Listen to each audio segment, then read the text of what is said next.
I am Dr. Leslie Hadfield. I'm the coordinator for the Africana Studies program here at BYU. So it includes the studies of the African continent as well as the African diasporas in all different parts of the world. And we have great students, we have great classes, and that's why we wanted to showcase them today. And we do this every year. Now it's a yearly thing where we have the Student Symposium, where we hear from students in the minor as well as students who've just written great papers in the classes that we teach or that we offer. So today we are going to start off by hearing from Byrd and Tiffany Chow, am I saying your name correctly? Who are both communication studies majors, and Egypt is also an Africana Studies minor and assistant to the Africana Studies program. So she's very much involved here. And they will be starting off by speaking about media portrayal of racial minorities. And then we'll move to Chris Johnson, who is an English major. He's a junior, also an Africana Studies minor. And he will be talking, presenting an analysis of the Black Panther film. It's very apropos here. So, and then we'll move to Preston Jenkins, who is a French major. He's graduating in April and then on to medical school in the fall, and he will be presenting about establishing the path to successful implementation of medical higher education e-learning in Africa. It's very interesting topics. And then at the end, we also, to bridge the next session, where we will have papers on African literature, and also bridging the Atlantic there. But in between the two sessions, I will announce the paper awards and also another award which we give in Africana Studies for professors. So if you can stick around for a few minutes, at the end of this session, we'll kind of bridge the two with those announcements. All right, with that, I'm going to turn the time over to Egypt and Tiffany. And we'll get started. By the way, all the presenters, I have cards here, so make sure that you see, I'm going to be sitting right in front of you there by Professor Ahihou, and then if you see me hold up a 5, that means you have 5 minutes left, so you're at the 10-minute mark, and then 2 minutes left, and then 0 minutes left. So that's for 15 minutes. If you go over a little bit, that's okay, but we do want to make sure we have time for questions. Okay, Egypt and Tiffany.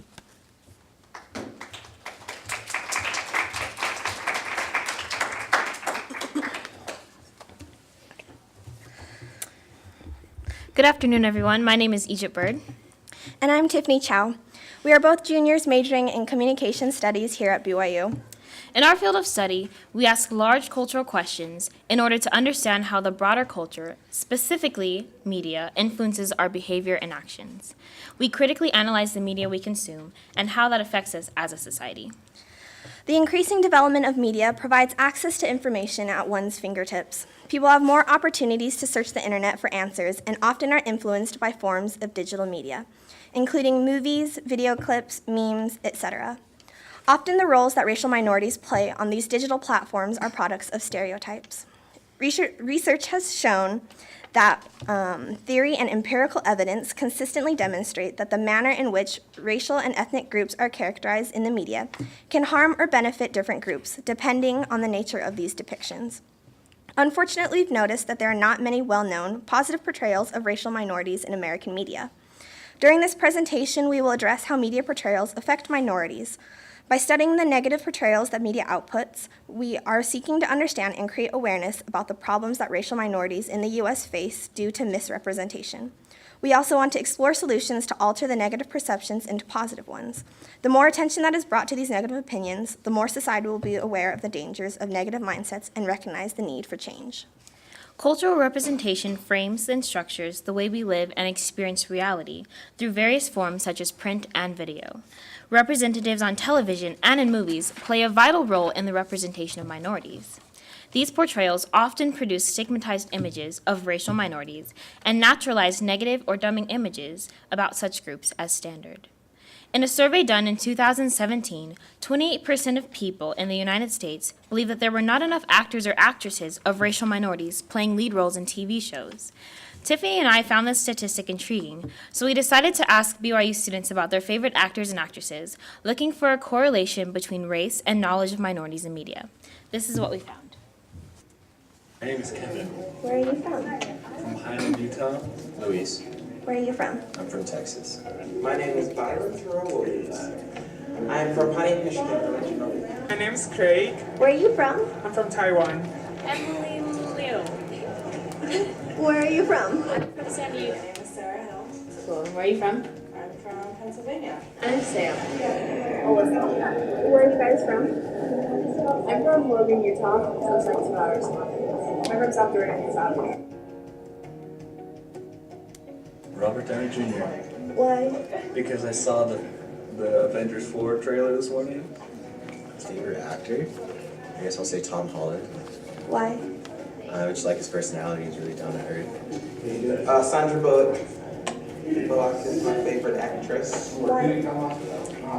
I love comedies, and she is extremely funny. I personally really like Kristen Wiig, Kristen Wiig, like, from Saturday Night Live. Orlando Bloom. Okay, why? Because I like Pirates of the Caribbean. Currently, I have like a bit of a crush on Tom Holland. Okay. Whatever his name is. Reese Witherspoon. There's a lot of movies that I really like that she's in. I really like Owen Wilson. Wilson just very nice, and I love cars. Freeman. Morgan Freeman. Morgan Freeman, that's his first name. I'd say Michael B. Jordan. So we're gonna say it for. Wilson. I don't know his name, but I know there's one in Studio C. The black guy, yeah, he's cool, but I don't know his name, sorry. Like Zendaya. I mean, she's like totally hyped up, but like totally Zendaya. Morgan Freeman? Hands down. I love Morgan Freeman. I'd say like Sora Hyun, but she's like model and actor, but she's a really good actor. We're gonna say Jackie Chan, girl. I love Jackie. Peng Yuyan, Eddie Peng. Steve Chow. Only like one person comes to mind, but I think he's in like Inception or something. That's the only like Asian actor I can think of. Jackie Chan. Latino, I don't know any Latino actors either. Or none by name at least. I have to say like Sofia Vergara. Jennifer Lopez. I love J-Lo, that girl. You know, and Selena. Have you seen Selena? No, actually, I can't think of any off the top of my head right now. I don't know her name, but that's Sophie. Sofia Sophie Vergara? Yeah, in Modern Family. Selena Gomez or Demi Lovato. Wait, is Demi? She's Latina, right? So our research did not bring any conclusive evidence, and obviously we cannot generalize our findings because we did not conduct a complete academic study. However, we found that a few of the randomly selected people we talked to on this campus did not know many actors or actresses of color. Even some of the minorities we interviewed were stumped. So why is this topic even relevant to us now? It is more than just understanding that there is an underrepresentation of minorities in media. It is recognizing that the framing of media affects the consumer's perceptions of minorities. Mass media content producers frame the information they feed their audiences, meaning they control what information is shared and how important it is. They then present it in a way that makes it hard to perceive it without internalizing their predisposed biases. Based on how content creators frame certain races in the media, they can influence what is deemed as normal, acceptable, and desirable. How does this apply to racial minorities in media then? Media representations of Latinos, African Americans, Native Americans, Asian Americans, and other racial minority groups tend to highlight negative racialized experiences, either degrading or disregarding their intelligence, trustworthiness, and socioeconomic standing. Racial and ethnic groups are consistently represented in the media as hypersexual, violent, unintelligent, dishonest, and consistently of lower economic status. By representing racial minorities through negative stereotypes, it raises the question as to whether these groups of people have a right to the societal resources available to those who are part of the prominent populace. With too few media representations that challenge negative characterizations, these populations are then granted limited privileges in civil society. The result then becomes that they need to be controlled, managed, subdued, and perhaps even incarcerated or unwelcome in everyday society. Representations in media affect the ever-changing political and cultural topic of race. How different minorities are displayed in media later influence whether people have positive or negative experiences with those races. A study done at the University of Louisville researched women in the broadcasting and journalism profession and found that there were very few Black or African American women in that field. Some of the negative experiences highlighted in the study uncovered unnecessary scrutiny from the dominant majority, the white male middle class, lack of promotion to higher power positions, and constantly having to prove themselves as hardworking individuals in order to combat the racist tendencies ingrained in the minds of those with whom they worked. This study shows that preconceived notions of racial minorities are created and sustained despite representation in the very field of their origin. This racial imagery is not solely cast on racial minorities of the lowest social standing. Scholar Nina French examined the beliefs of post-racial America and discounted the theory of ahistorical racism by researching the politics of Blackness. She referred to the common phrases, lift yourself by your bootstraps and no excuses, which are often justifications thrown upon those of lower statuses. Ironically, these statements imply that there's a system in place that allows for equal success for all who work hard. The reality is that many people physically, mentally, and economically exhaust themselves regularly, yet there are systems of institutional racism that were put in place centuries ago that do not allow racial minorities to succeed at the same level nor the same speed as those who are not systematically oppressed. Research indicates that within news media, modern racism presents itself in seemingly more non-threatening, passive, and almost undetectable ways. It takes a fair amount of media literacy to discern the messages given to the audience. However, it is easier and more common to accept the ahistorical fallacy passively while consuming media. This allows for mindsets and opinions to be easily influenced by the daily messages that are consumed by the audience. Discovering negative portrayals in the media is complicated because of the sly manner in which news broadcasters frame the stories and events they cover. According to Sarah Galadari of Portland University, negative portrayals are primarily based on the character and personality of the minority. This is more commonly known as stereotyping. There are often meticulously chosen words that content creators or journalists use to negatively portray racial minorities. For example, words such as event or loss point towards softer descriptions of murders. In the case of the Chapel Hill shooting in 2015, these words were used to minimize the weight of the crime and reattribute the shootings to mental health and gun laws, thus framing the shootings as a result of poor societal structures rather than an individual's racist attitude. Removing race from a situation where it could potentially be a factor of motive is a dangerous action, implying that the victim and the perpetrator see each other through equal lenses. So what now? We have the research which highlights that racial minorities struggle to receive an accurate representation of their race and culture in the media through no fault of their own. Because of framing and internalized stereotypes, negative perceptions are created and fed to the public through various media forms. We are aware of the negative results that come from passive exposure to media, but how do we rectify the situation? In order to alter the negative perceptions framed by the media, we must first acknowledge the influence that media has on society. For change to happen, there needs to be an adjustment, not only in portrayals, but also in culture. For example, there are larger institutional problems, such as racial profiling or subtle demeaning roles in television shows or movies. The complexities lie in addressing the internal problems. This requires acknowledgement of the biases we harbor within our subconscious minds, the perceptions that we act upon with or without being aware of them. While the government has the responsibility to ensure that policies are in place to protect people from racial biases, policies and top-down action alone cannot fix the problem. To move forward, it is vital to engage in the discomfort of self-reflection. It is easy to think that racial bias and discriminatory messages don't affect us.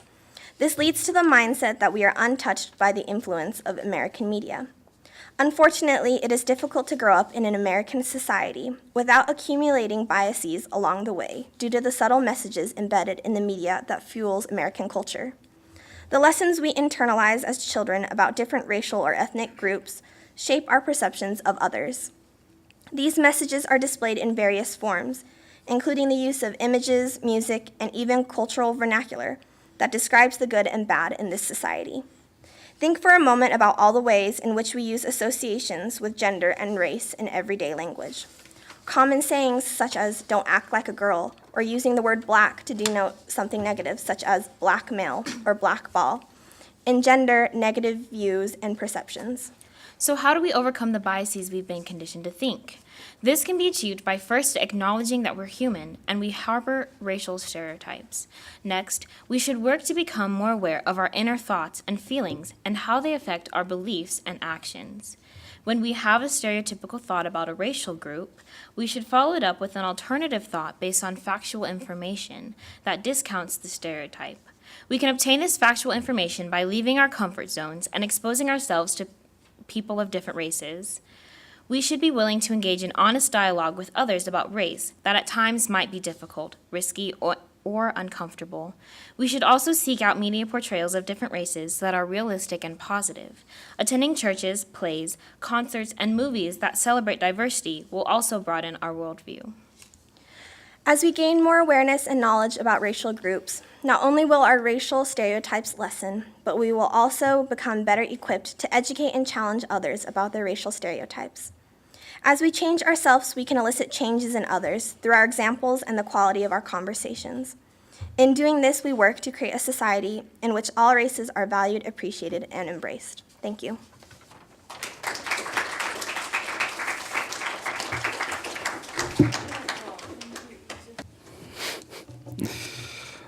I'm sorry I don't have an ornate presentation made. I wanted to make this more like a living room conversation because that's where I think these conversations should be had, right? And obviously with lectures as well. Kind of feel like I'm giving a testimony. Have that feeling, you have something powerful to say, but you're afraid that it's not going to come out the way you want it to. I actually am going to bear my testimony. I know Black Panther is a great film, and I bear witness to its veracity. Just out of curiosity, how many people have seen Black Panther? Swear resume. Okay, just yeah, Wakanda Forever. I got you. Yeah, it's a great film, right? I kind of wanted to get a feel, so how heavily can I go into the doctrine of Black Panther? I mean, either way, I'm going to go heavy into it, but I personally love the Marvel Universe. I love comics, and I've loved what the Marvel Cinematic Universe has done for us, and especially coming off of the coattail, not the coattails, but understanding the importance of media in our society. Marvel, so I was having a conversation with one of my roommate actually, who's in the film program, and he said, comic book heroes, they're kind of like modern day mythological figures, like Zeus. And I was like, bro, get out of here. What are you talking about? Because I love Greek mythology and Roman mythology. And as he explained it to me, it actually made more sense, the way that we kind of see God and man and the way that we see man and God, the way that, the juxtaposition between the two. And in understanding that, these very big figures, God is infallible, but we can see our greater potential, right, regardless and in spite of our shortcomings. And so, in understanding the power that representation in media has on us, it's so crucial that we're able to be represented properly and have mediums through which we can see ourselves represented in other people. And so I thought Black Panther was a great evidence of that and example of that, I guess I should say. Just as a little personal experience, so growing up, I'm also a huge gamer, so now you're getting a feel for like what demographic I fall under. I'm definitely like the geek, closet nerd type dude, And so growing up, I would play games like Skyrim and, where you have to make these avatars. And every time I would make an avatar, I would make them white. And I never really thought about it until my cousin, who's from Jamaica, he came up to me, he's like, yo, bro, like, why do you make your avatars white? And I'd never thought about it. And that day, once I started thinking about it, and I started thinking about the way that media had affected me and the way that I saw myself, the way that I identified personally. And from that day on, I started making Black characters. And a lot of the media that I had consumed up until that point, that's just the default, right? That we see white lead actors, male lead actors, and we are forced to kind of conform our own sense of identity to the way that they're portrayed on screen because we have this larger ideal for what we'd like to be, right? And we see our potential through those forms.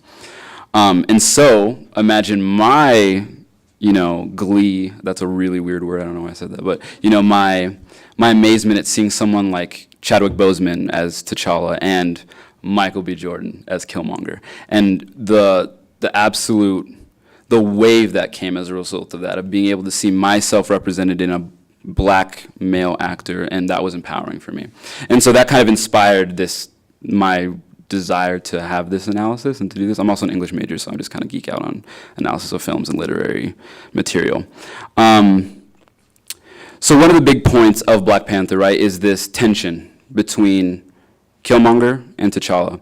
And in a lot of what I personally appreciated in the Black Panther film is that there's this commentary on racial issues, of course with a commentary on whiteness, but instead of making it a black versus white dynamic, it's understanding that Africa and the African diaspora is not a monolith, that by juxtaposing African culture and contemporary black culture, we're able to understand the nuance that comes from those two entities. And so, I think the more that we analyze the importance of Killmonger in the film, I mean, who doesn't, because Michael B. Jordan's awesome, but understanding that and how that tension between T'Challa himself, there's a lot to be uncovered, and that's what I hope to do in this. The first thing that I noticed in Black Panther is there's a little bit of this obscurity as to who the villain is for the first initial half, or rather not obscurity, but it starts off with Ulysses Claw, right? He's a white man from South Africa, and we think he's the villain for a good portion of the movie. And it's not until there's the scene where Killmonger kills him that we're like, oh wow, like he's the mastermind behind everything. And it wasn't until I was preparing for this that I thought about the symbolism behind that, where, for a long time there was this white supremacist regime, and now the conversation has been turned towards the nuance within the black community and what we need to do personally and how we need to operate within the systemic structures in order to change a once and continuous white regime, right? And so even though Killmonger is black and he fights for a black cause and for black empowerment, understanding that there's a lot of that white power structure that influenced him and he assimilated as part of his identity is crucial to understanding the larger social commentary. So the one scene that I thought was the most impactful, well, one of the most impactful scenes, is when they're having their fight, T'Challa and Killmonger, in ritual combat for the throne. And I mean, the scene's cool because Michael B. Jordan takes off his shirt, and we all love that. And he says, "Hey, I have killed to come here. I've killed in Iraq, I've killed in Afghanistan," and he says, "I've killed my own brothers and sisters on this very continent because I understood that my purpose was something greater than just me and what I had to go through. And the sacrifices I made were justifiable." And to me, that just kind of spoke on, a lot of times when we bring up the Black Lives Matter situation, the first response is, oh, but all lives matter. Or what about black on black crime, right? And I think that was a very succinct and poignant commentary on that, right? That he was saying black on black crime is a thing, but there are other things that need to be addressed. And whether or not his actual motives and his way of executing that will is appropriate, I mean, that's up for debate, and I'll talk about it a little bit later. But right now, I just kind of wanted to talk about those two concepts, whiteness and blackness. And I'm going to give a few examples that I didn't get enough time to talk about in my paper, but just kind of to understand the profundity of Black Panther as a film. So one of the scenes, so I took an anthropology class last semester, and we were talking about archaeology and the existence of museums and the way that they convey culture. And the reality is that a lot of museums, what they don't talk about as far as being accurate to the narrative is that the things that they're displaying weren't obtained in a legal manner, right? They were usually pillaged and people were killed, they were stolen. And so the question then becomes, who has the rights to these artifacts, right? Should we return them to these people who may lose them, may damage them, but rightfully belong to them, or do we keep them and preserve them? And if we do, what's the narrative that we portray? And historically, it shows that the narrative isn't portrayed very accurately, right? And so in Black Panther, one of the scenes, the first scene that we have with Killmonger, right, or I mean, aside from his father dying, is the scene in the museum, right, where he's talking to this white lady, and he's going, and if you notice on all, I wish I had a picture of it, but on the exhibits, there's no captions. And he has to go to her, and he's like, hey, where is this from? What can you tell me about this? And it's this very, very impactful moment where he's, the commentary being, in order for blacks to understand their cultural heritage, they have to navigate white power structures and white systems. And so, and as a supplement to that, the way that the scene ends is he's like, oh, now tell me about this. And she's like, oh, this is from the Bantu tribe in, the southeast part of Africa, whatever she says. And he's like, actually, nah, it's from Wakanda. And he educates her. And so him having that education enabled him to almost go against the white power structure. And there's a lot of these reversal of roles in the Black Panther film that help us to question our own presuppositions about race and just our racial prejudices, be it what it may. An amazing thing about Black Panther is that it's a majority black cast. And that means that in order for them to include a white cast, it had to be very intentional, and the scenes that they were included in had to be very intentional. And so the two black characters are Martin Freeman, who plays Sergeant Everett Ross, and Andy Serkis, who plays Ulysses Claw.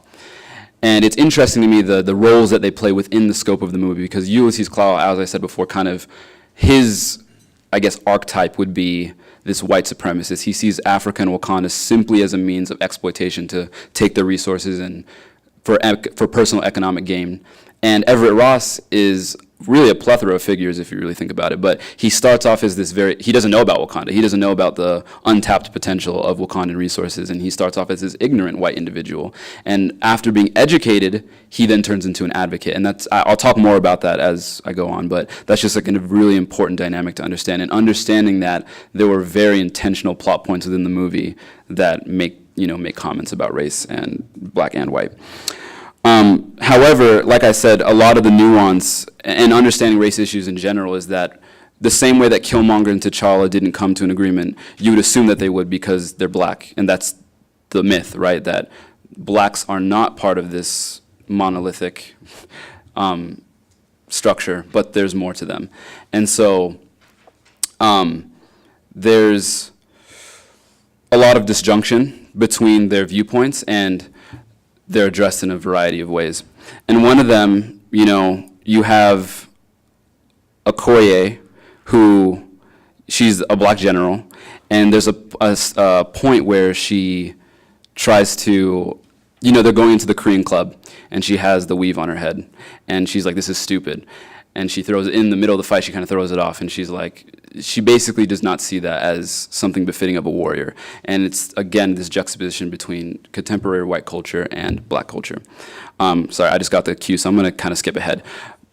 On black women, there's Okoye, and there's Nakia and Juri. Nakia is a really central figure to Black Panther because in reality, she's the one that starts this thought process of assimilation, right? Or not assimilation, but integration, saying, you know what, we can't be isolationists the way that T'Challa has said before, but we also shouldn't just go and impose our will on the rest of the white global structure. And so it's interesting the way that her opinion isn't heard, but it isn't until Killmonger comes into the picture that T'Challa is able to have this inner dialogue with himself and understanding the faults of the traditions of his fathers that came before him and understanding what needs to be done going into the future. And so while there's definitely parallels between the Malcolm, T'Challa versus Killmonger and the Martin Luther King versus Malcolm narrative, there's also a little bit, there's overlap, but it's not completely identical. And so with Killmonger, let me start with Malcolm. A lot of the way that history has painted him is as a radical, right? That in order for that, what he was vouching for is that, we're oppressed, we're going to go kill all the white people, which wasn't the truth, right?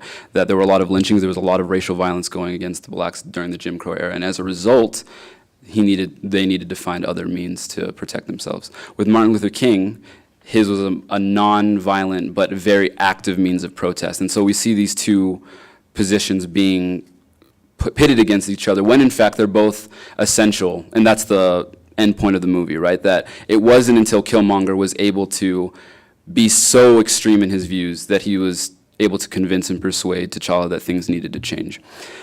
And so the main point of the movie, or the main question then becomes, is Killmonger a villain or is he an antagonist? And I'll be honest, I don't have an answer to that. But because I don't have an answer, I wanted to that's why I made this paper, or I wrote this paper, because it's things like media that allow us to have these conversations on a much more intimate level and to talk about these. And whether or not, there may be misrepresentation, there's appropriate representation, and it is in our our personal social circles, we're able to flesh out those ideas. And so I think regardless of whether or not you view Killmonger as a villain or antagonist, he becomes very much the pivot point of having racial conversations.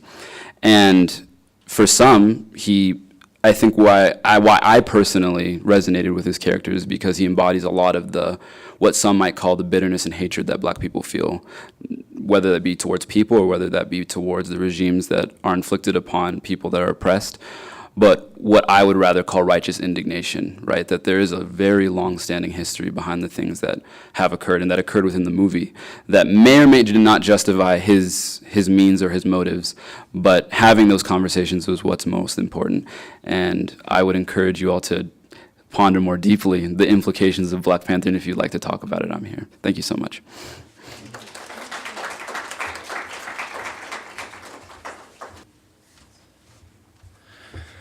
All right. Well, thank you, Egypt and Tiffany and Chris. Mine's going to be, unfortunately, a little bit more formal. This is medical research that we are currently conducting, just a little bit of an insight, and so it's incomplete, and so this is more the literature search side of it. And as much as I would love to, converse with you guys, and I really appreciated Chris with that because it kind of, helped calm me down and feel a little bit more comfortable. So anyway, so the research that we are doing is establishing the path to medical higher education e-learning in Africa. How can we use e-learning and technological advances to create a global health network, okay? And so we're focusing on how can we include countries in Africa into this global health network. So in 2000, the World Bank released a paper entitled Higher Education in Developing Countries, Peril and Promise. And in this paper, they said this. They said the North-South scientific gap is characterized by stark differences in access to high-quality facilities, equipment, and supplies, the availability of well-trained teachers, the proportion of well-prepared and motivated students, links to the international scientific community, and access to the global stock of up-to-date knowledge.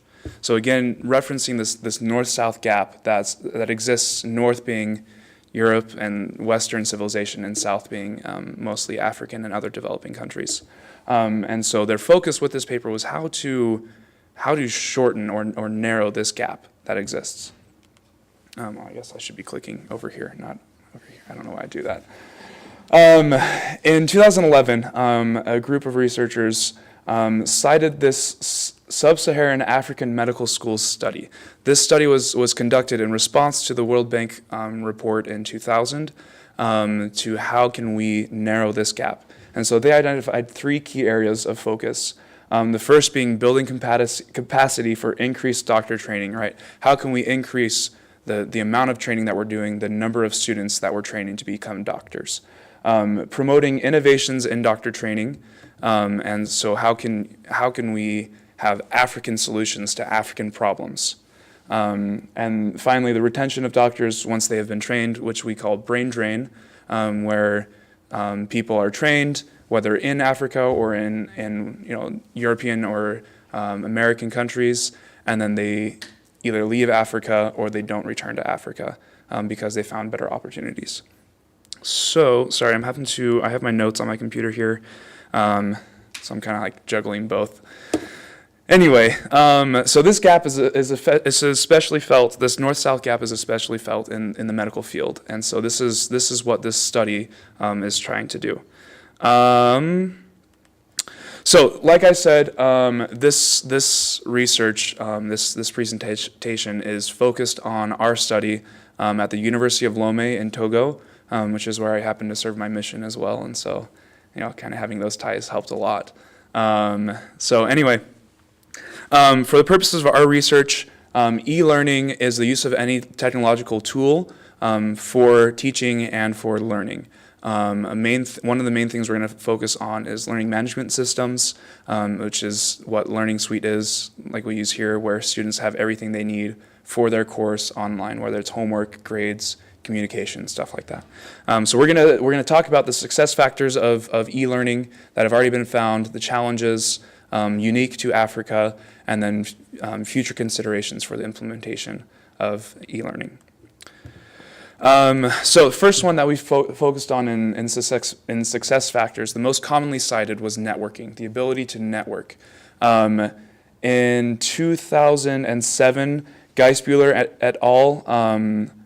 Released an article about the Réseau en Afrique francophone pour la télémédecine, which is a network in French-speaking Africa for telemedicine. And it was created among countries like Mali, Mauritania, Senegal, Burkina Faso, and Cameroon, where they created relationships between medicine in these countries. They focused on having a local moderator, and then also technicians for the technical side and informants for the medical side as well. And so that they trained individuals in these countries at these learning centers to ensure the longevity of this project. And this photo was taken in 2017, which is still in this raft network. And so we noticed that having local moderators was a key point in establishing these networks, having individuals trained and updating that training regularly. So in this, we found that this responds to links with the international scientific community and access to the global stock of up-to-date knowledge. Right? Not only did this create south-to-south relationships within Africa, but north to south and south to north, where countries in Africa are receiving information from Europe, but they're also giving information, right? There's a lot of untapped potential and a lot of untapped knowledge, especially in things like infectious diseases in Africa, that can be accessed from those countries. Perhaps a less intuitive approach is creating a network of medical information through social media. In 2017, Ekenze et al. Released an article that looked at things like Facebook, Twitter, YouTube, and Skype, and how they could be used in medical education. And so it was quite telling. Oh, sorry, did I skip a slide? No, we're good.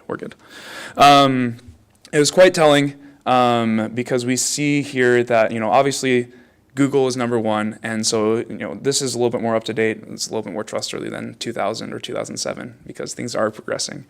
So Google was obviously the first thing. So students are using Google, but what else can we use, right? And so we see here for use for education, email and Facebook were at the same level. And so whether that's saying how much they use Facebook or how little they use email can't really be determined here, but backed up by a couple other articles that are cited in my paper, where students were a part of a large, like 15,000 member group on Facebook that was a medical community, and so people in developing countries had access to that as well on Facebook. So it shows the potential of using these social media networks as well to add to this global network. This same article, Ekenze et al., cited the issue of increased proportion of students to instructors. So there's more interest in students, there's more interest from the students, but not enough instructors. And so how can we address that in Africa? And so they cited e-learning, using e-learning as well. That goes back to the report that we saw in 2000 from the World Bank, that they had that same issue. So over the past 20 years, we really haven't seen too much improvement as far as the proportion of instructors to students. So Abdullahi et al. In 2012 were the first to really implement a learning management system in Africa.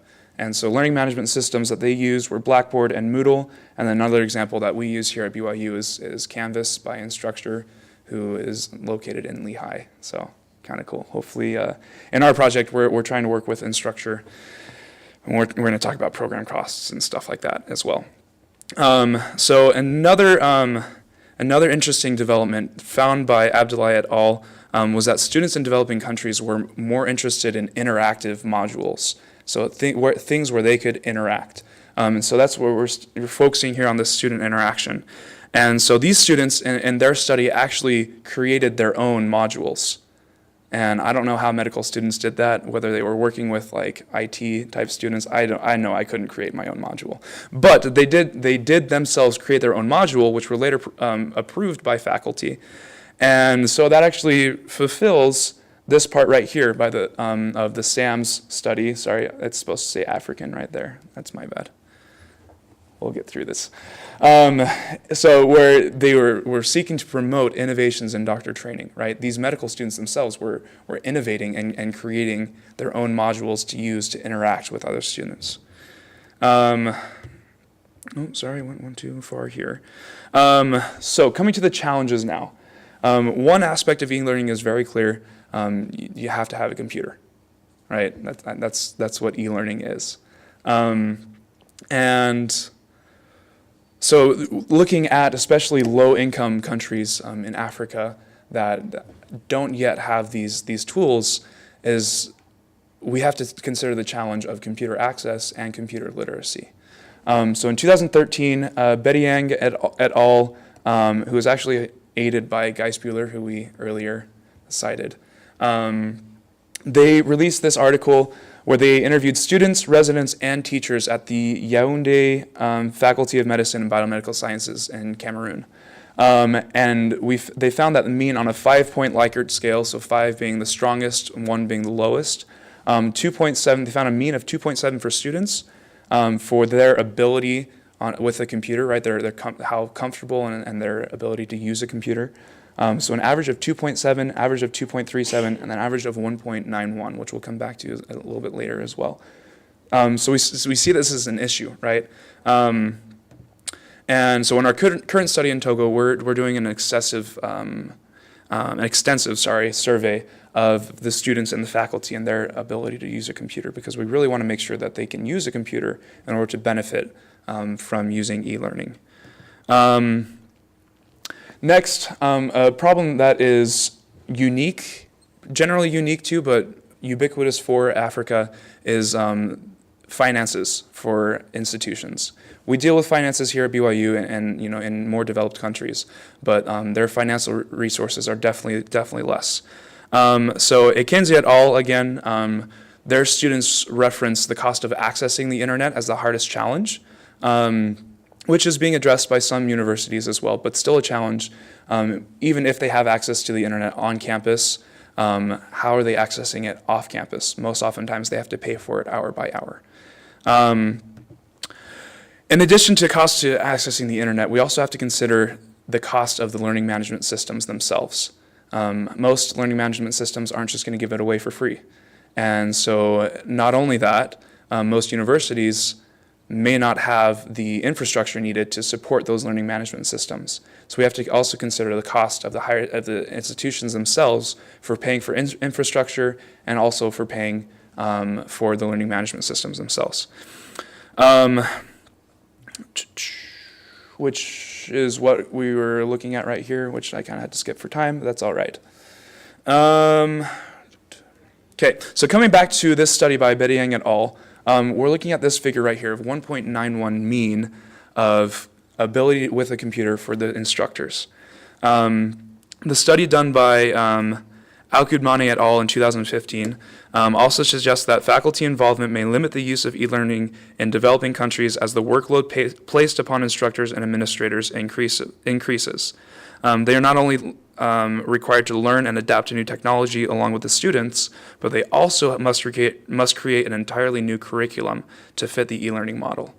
So moving on from here, in Bervel et al. In 2017, they stated that the attitude of faculty towards e-learning is influenced by training, facilities, and solutions provided.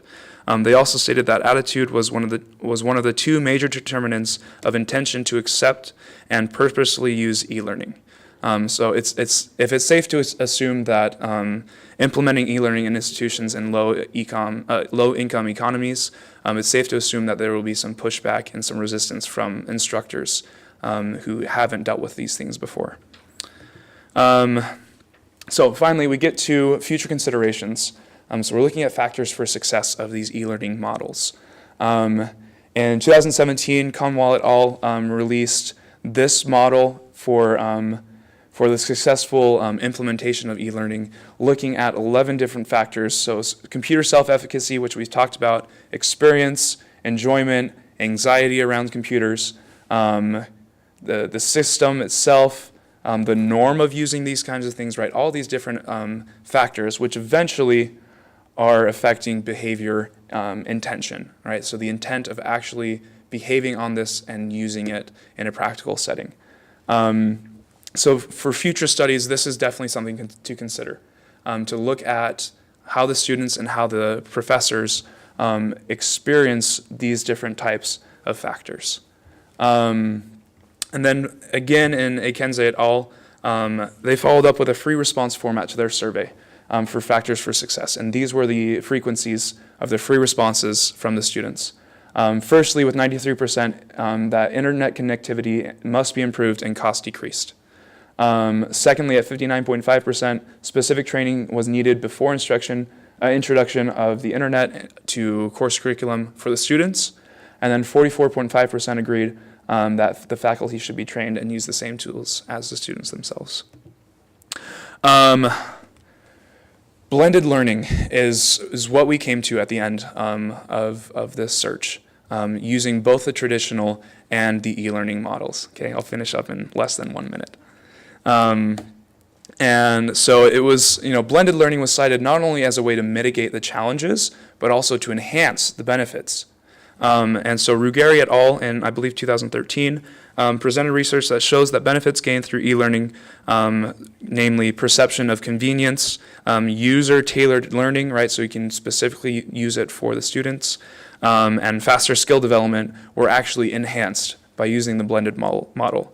And then similarly, going back to Akenze et al., they said the use of these tools in medical teaching will both supplement and enhance the traditional educational models and may improve the overall learning experience. Finally, with evaluation, this is where we'll finish up. There's a significant lack of literature from countries in Africa. Most of what we find are articles from Ghana, Nigeria, Kenya, Uganda, and South Africa. Outside of that, there is very, very little. And so evaluation was cited by several articles as a way to add to this. And that's our main purpose with our study in Togo, is just to add, right, a different perspective in Africa, in Togo. I'll skip this one. Finally, coming back to our three main points, we're focusing on narrowing this gap, the north-south gap. And so as institutions, again, seek to build capacity for increased doctor training, promote innovations in doctor training, and retain doctors once they have been trained, the north-south gap will narrow. And that will allow these sub-Saharan African countries to add to and to improve the global health network. Thank you.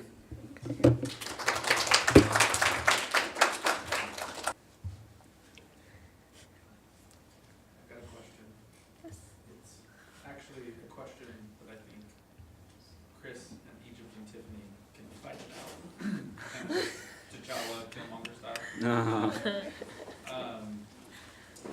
How effective do you think a film like Black Panther is in terms of representation if it were the norm as opposed to just one of the 5,000 Marvel movies that came out last year and coming out this year? What do you mean by norm? If every movie Was like a Black Panther every film? Hollywood movie, blockbuster movie, looked more like Black Panther in terms of its representation, its inclusivity. Is it just a question of the numbers, or are there things in particular about that film that we want to have as models, or maybe not? Did you want to take that? Or I can It's a take it. multi-part question. Yeah. But did you want to go first? Sure. Yeah, so that's actually a very interesting question, and I think something that Tiffany and I have done in our research is that we've seen that, and we talked about this in our paper, is that negative portrayals of minorities create negative perceptions. And so I think something that Black Panther did very well was it went beyond the stereotypes of African culture and of African American culture, just Black culture in general, And it created kind of a new idea of what being black means. And I think one of my favorite parts about reaching beyond those stereotypes was that Wakanda was a very, very wealthy community, and they helped each other, and they had so much to offer to the whole world that the world didn't know about. And so I think that if more movies in, I guess, the Hollywood world reached beyond the stereotypes, then it would help create better perceptions of being black. But as we see, like one of the next Marvel movies that came out was Captain Marvel, or Infinity War, which just had a lot of Caucasian people acting once again. And so I think there's still a long way to go.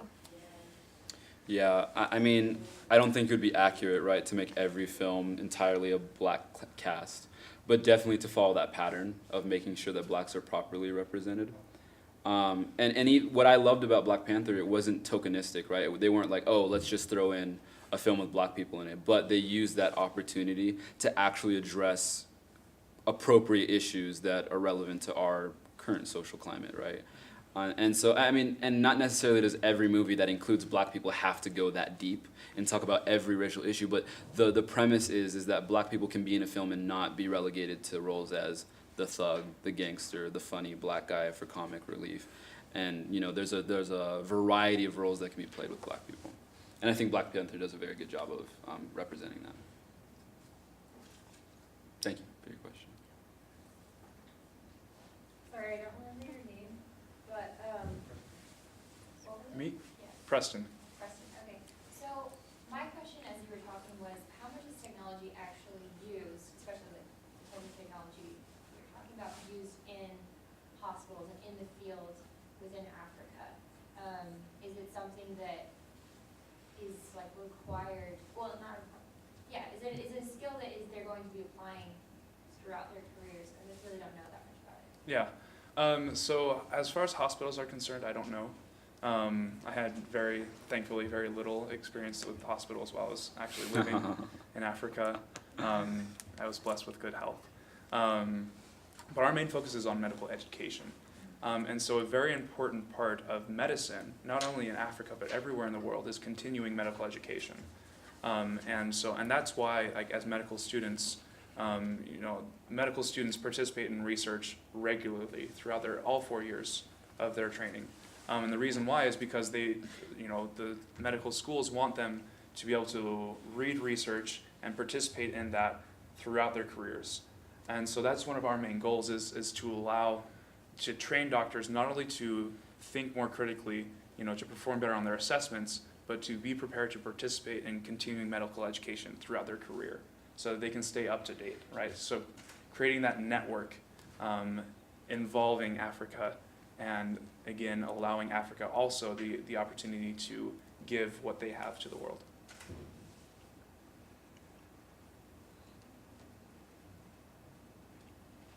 Yeah, Preston, you talk about the example you use, Togo and then Yaoundé, and I mean in Africa, and I know you go to Togo, the University of Lomé is a government-funded university. Yaoundé also, same thing, you're going to pay everywhere you go.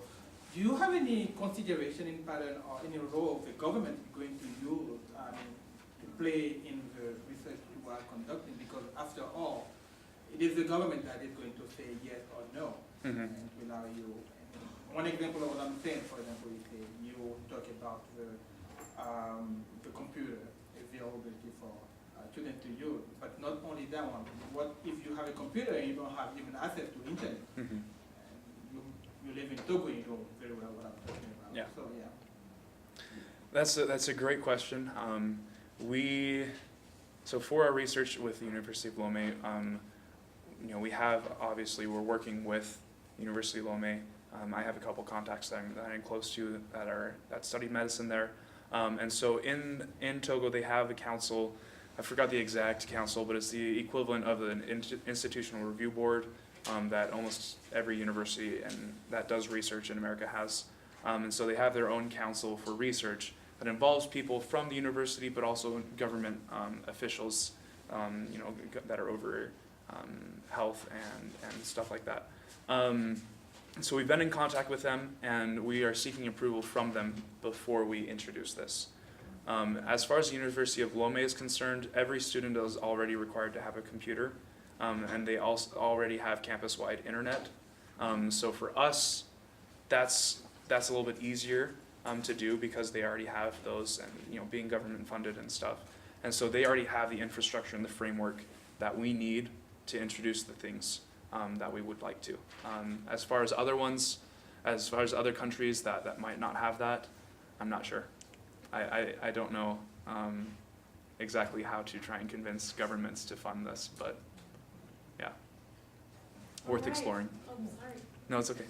I just wanted to, let's give a round of applause to all the presenters.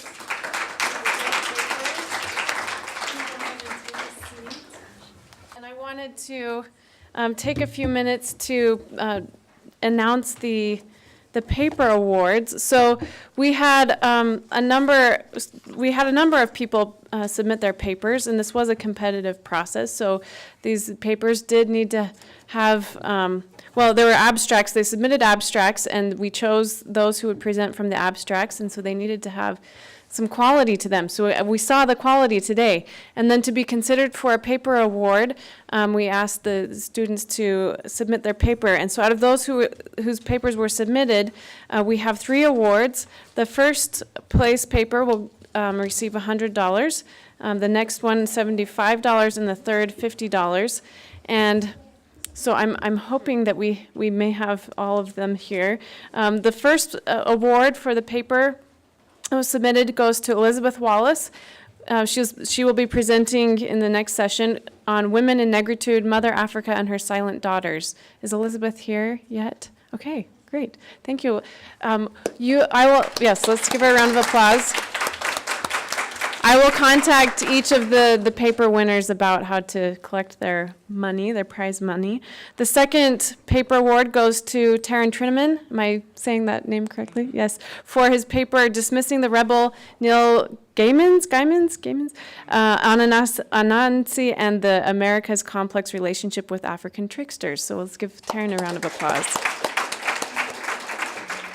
And then finally, the third place award goes to Preston Jenkins for his Establishing the Path to Successful Implementation of Medical Higher Education eLearning in Africa. So congratulations, Preston.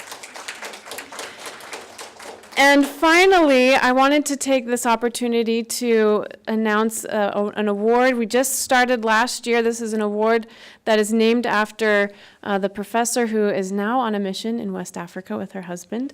Her name is Chantal Thompson. She was in the French department for a number of years and really worked hard to start off African Studies, which then morphed into Africana Studies at BYU. So we created this award to honor the faculty member who has given a great contribution to Africana Studies here.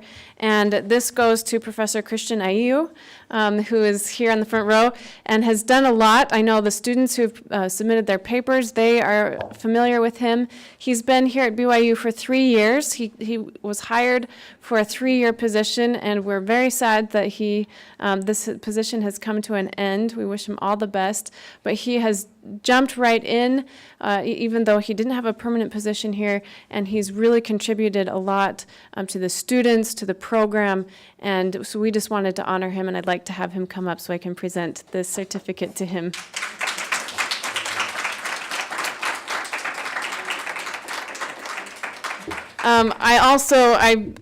As an absent-minded professor, I left the other things that we are giving him in my office, which includes a book and a painting by the illustrator we had come to campus earlier this week, signed R. Gregory Christie. So I will give those to you later. I apologize for that.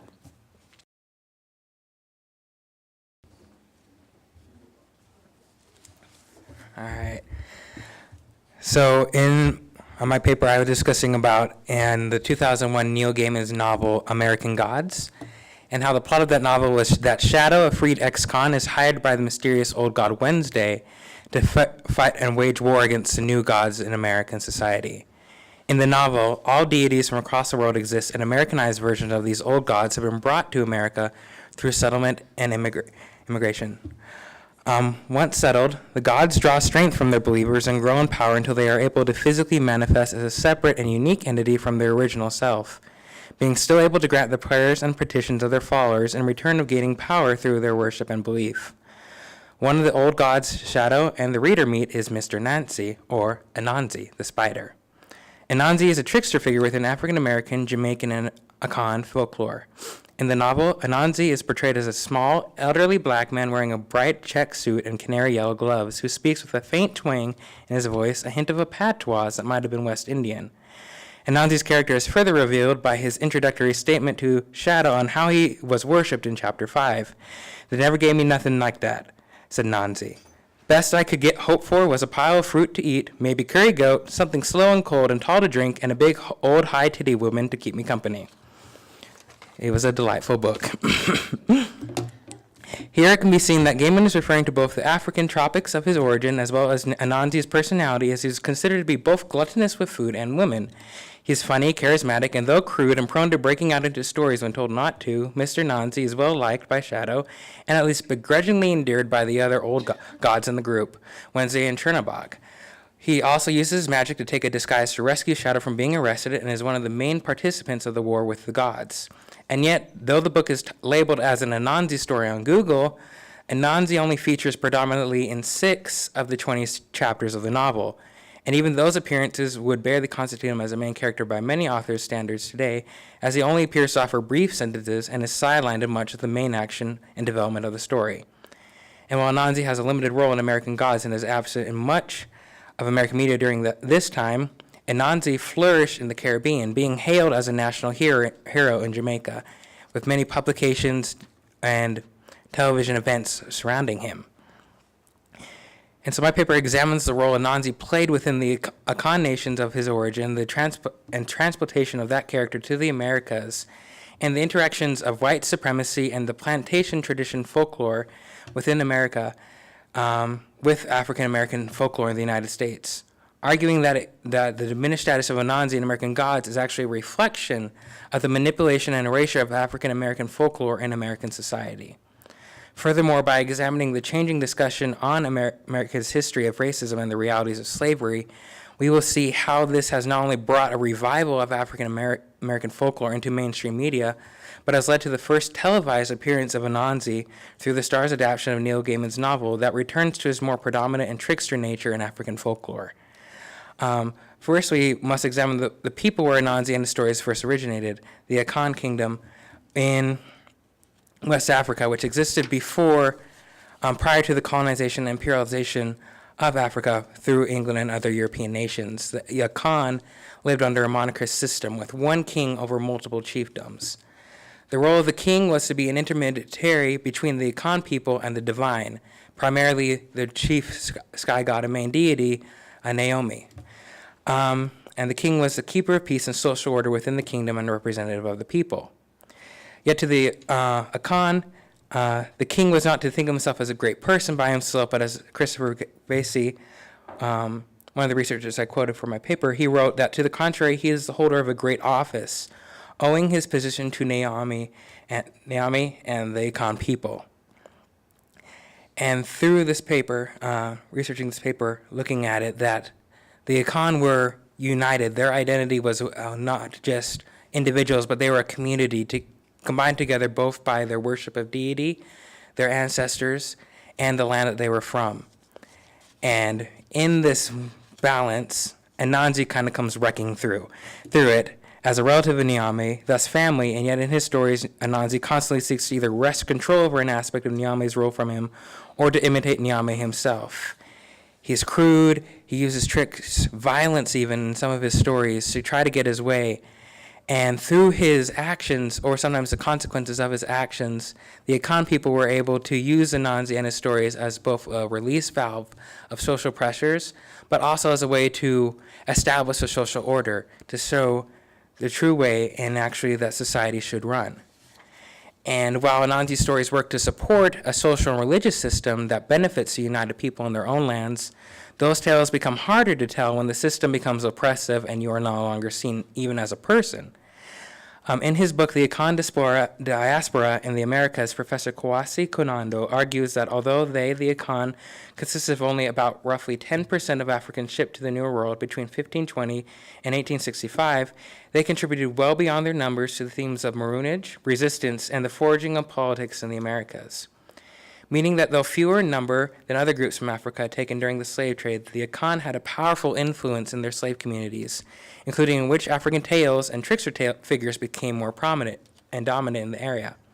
This holds true to the Caribbean, whereas the majority of the native population that were transplanted through the slave trade are descendants of slaves from the Akan kingdoms and surrounding areas of West Africa, who hold Anansi as a cultural and national hero, which is contrasted to the United States, where the Akan were a smaller portion of the enslaved Africans in the country, and the higher concentration of Nigerian and Congo area natives allowed the Brer Rabbit tales to be more dominant.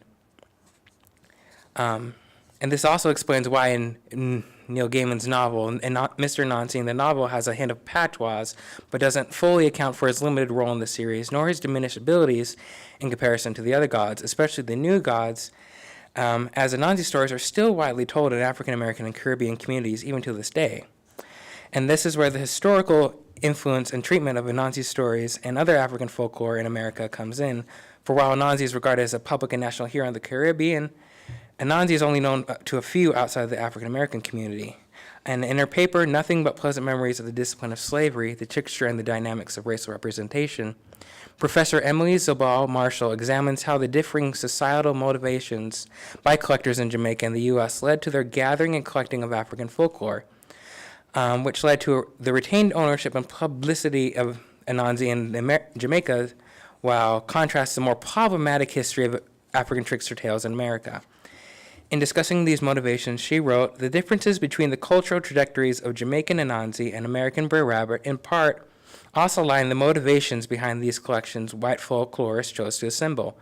More significant, however, is the fact that the American collectors examined here, who spent their youth on slave plantations and who had been looked after as children by black nurses, clearly felt a greater sense of misplaced ownership over the stories and a longing for the plantation past." That plantation past, that longing Emily Marshall is speaking of, is the Southern movement known as the plantation tradition. This is a nostalgic genre of Southern literature and also oral folklore, which primarily beginning in the Reconstruction era following the Civil War and continues even to this modern day. It's similar to the European Romanticism of the Middle Ages, where the plantation tradition imagines that slave owners and slaves basically lived peacefully together as one happy family, and within the tradition, slave owners are the spiritual and physical protectors of the pitiful, sinful slaves who, in return for being taken lovingly into the fold, returned loyalty and hard work to support the family and rear the master's children as one of their own. Joe Chandler Harris, who was the author of the Uncle Remus collections of Brer Rabbit stories, was raised by black nannies who told him not only Brer Rabbit stories, but Anansi and other African folk tales. But though Harris always acknowledged his stories were African in origin, Bernard Wolfe, a critic of Joe Chandler Harris, wrote that one of the reasons why Harris emphasized the African origins of his tales was so as not to deal with the stories reflecting the rebellious and resistant tactics of African Americans in a repressive regime. As Marshall puts it, Harris mourned the loss of plantation culture and his idolized view of society, yet how could he account for the serious discrepancy between his happy darky storytellers and plantation characters and the vengeful narratives of resistance within his trickster tales? In short, Anansi's rebellious stories, which had helped support the Akan way of life in his community, now had become a wrench in the fabricated Southern way of life and community. Furthermore, the Anansi's tales also reminded Southerners of the reality of slave rebellions, which included the infamous Nat Turner's Rebellion and the successful rebellions in the Caribbean. For in the Caribbean, Anansi underwent a much more dramatic transformation as Akan and other African slaves sought ways to escape the unjust system they had been unwillingly brought to. In her paper Liminal Anansi, Symbol of Order and Chaos, Emily Marshall offers this observation. In Jamaica, Anansi tales, all interaction with the spiritual world is lost. Anansi becomes less spider and more man, and he is depicted as talking with a lisp, for his patois is heavily influenced by the Twi language structures and pronunciation. His actions seem even more violent and remorseless, and many elements of plantation life enter into the tales, such as massa, the whip, and the cane fields. And through these stories, and through this radicalized transformation of Anansi, slaves in Jamaica were inspired to actually emulate his behavior and not shun it, leading them to trick their masters, to use deception and disguise to flee into the wilderness. They were also used to deliver coded messages. His ability to use his wits alongside nature to achieve his aims were followed by rebel groups who actively fought back against the system until 1834, when Britain abolished slavery. Slaves in the United States, meanwhile, not having as much access to the wilderness and ability to form smaller rebel groups as the vastness of America prevented them, as well as the cruel and harsh social systems in place, instead adopted the more trickier aspects of Anansi and Brer Rabbit stories in quietly escaping to the north or in resistance tactics to at least survive to escape.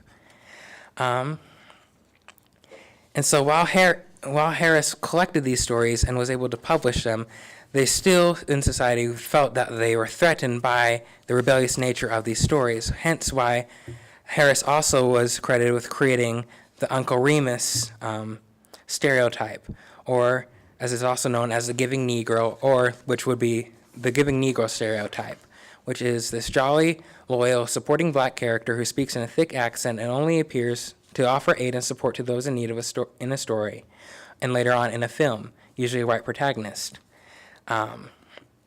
Uncle Remus stories then became popular within American culture, as well as becoming a popular character in minstrel shows, which further dehumanized slaves and their language, culture, and stories to being merely the butt of crude jokes and racist humor.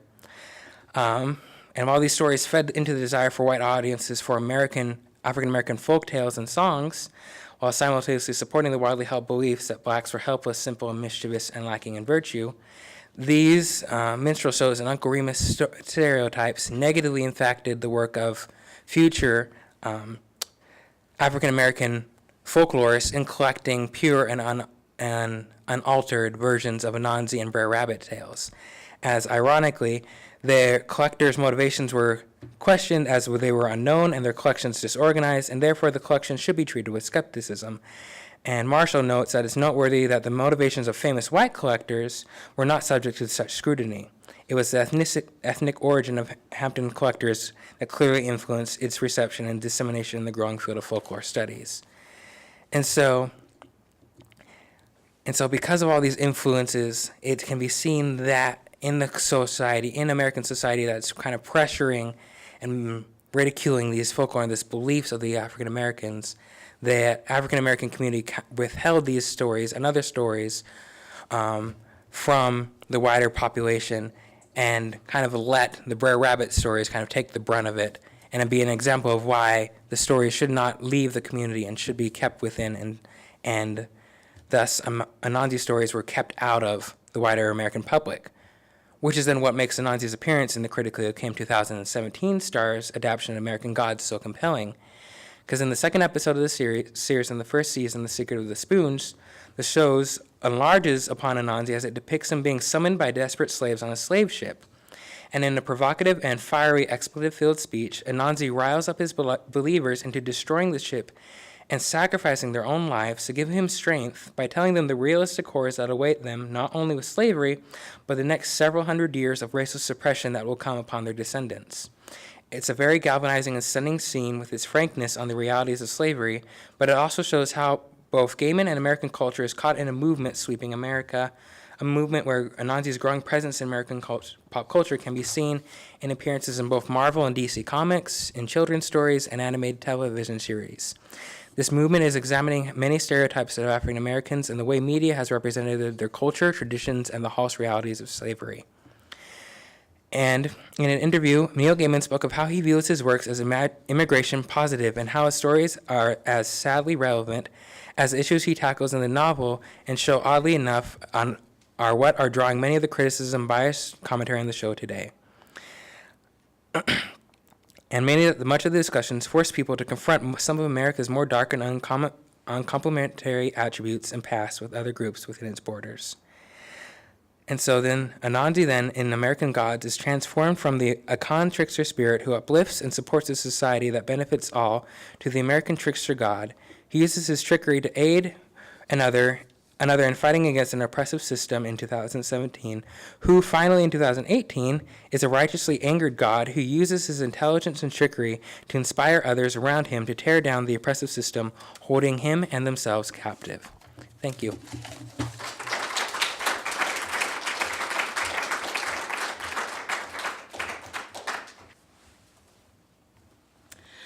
Okay, so like Dr. Hadfield said, I'm Jaya Fair, and today I'm going to be discussing the veneration of the dead in African literature.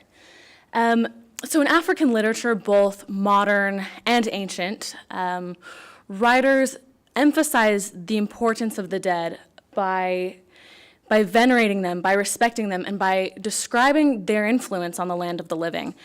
And this presence of the dead in literary works takes many forms, but there are commonalities throughout all of these texts that assist the reader in understanding the cultural beliefs of the African continent regarding life after death. And the strong connection that the African people have with the dead brings the dead to life in unique ways, in a unique literary tradition. And it knows no boundaries. It takes place in all spheres and in all aspects of life. And this is it's an ancient belief. And it stems from basic religious and spiritual beliefs that death is not the end, that the soul of man is immortal, and that death is only a transition from the physical to the spiritual. And evidence of this can be seen through many texts, many ancient texts. For example, the Ghana story of the origin of death. It ends by telling us that the girls and the boy who are sacrificed to this giant are resurrected. So we can see that, even the origin of death isn't the ultimate event. It's just a transition. It's just a part of a longer existence. Another example is the woman who killed her co-wife, which is an undated oral story that tells about the consequences of murder. Here it says, "But the guilty woman went up to the granary and took out some ears of corn. She then called to the dead woman, saying, 'Come and thresh this.' So saying, she went and dug her mate out until she came forth from the grave, in which she had been covered with earth, in order to go and thresh the corn." So the story goes on to tell us that because the dead woman had some presence, had some power in this living world, the people were able to recognize the guilt of the guilty woman and punish her. So we can see that even in these ancient stories, there's some ancient belief that the dead have some sort of power in this world, in this life. And Dr. Ibi Adiwu tells us that the admiration of the ancestors, as well as the belief that the dead are still living, is a manifestation of an unbroken family relationship between the parent who has departed and the offspring who are still here.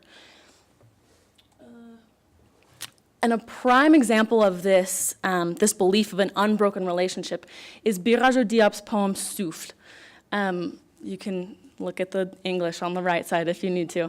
But this part of the poem says, "Écoute plus souvent les choses que les êtres la voix de faux entendent. Entends la voix de l'eau.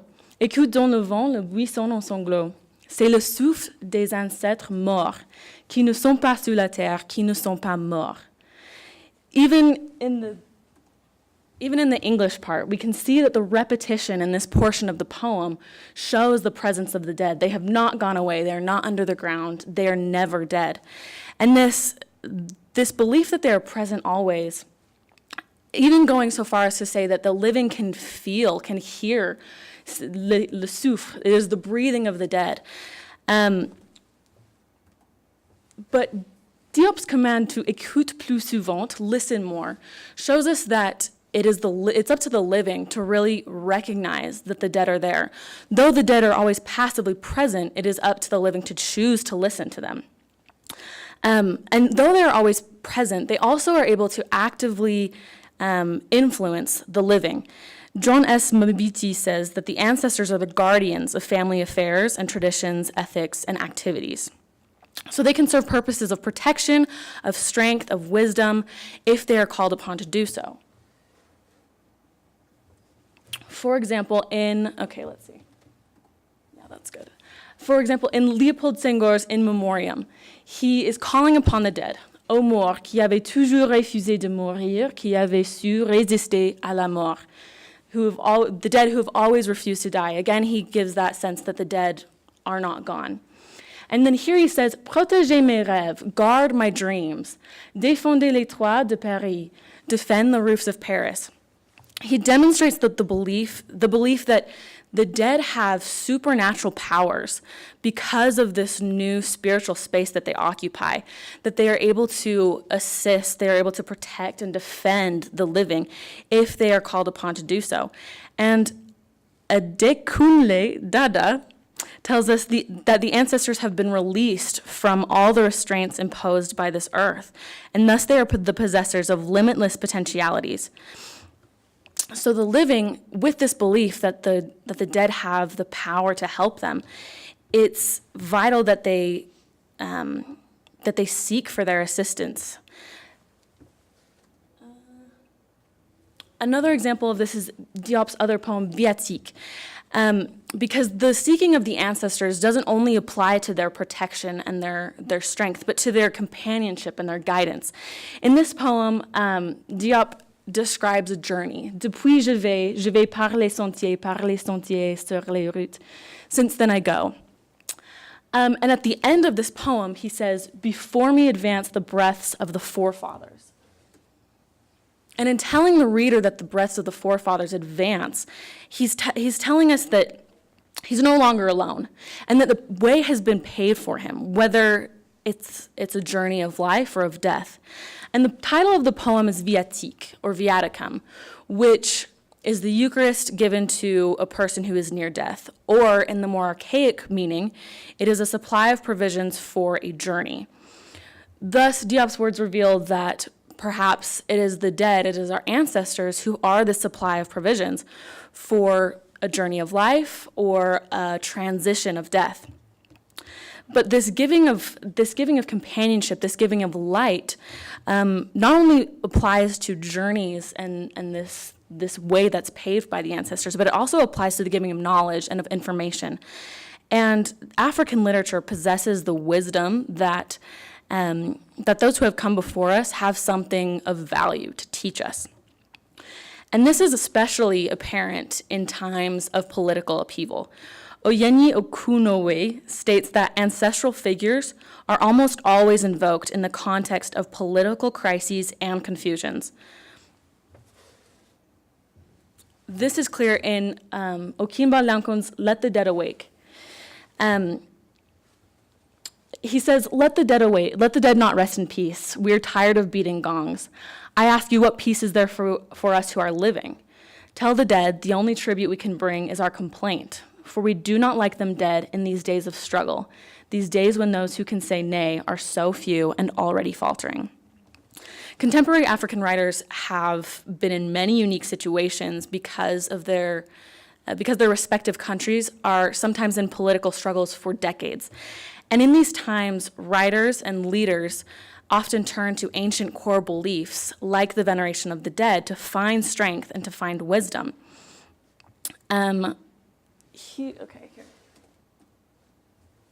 Here, by Lanko's entreaties, let the dead not rest in peace, and tell the dead the only tribute we can bring is our complaint.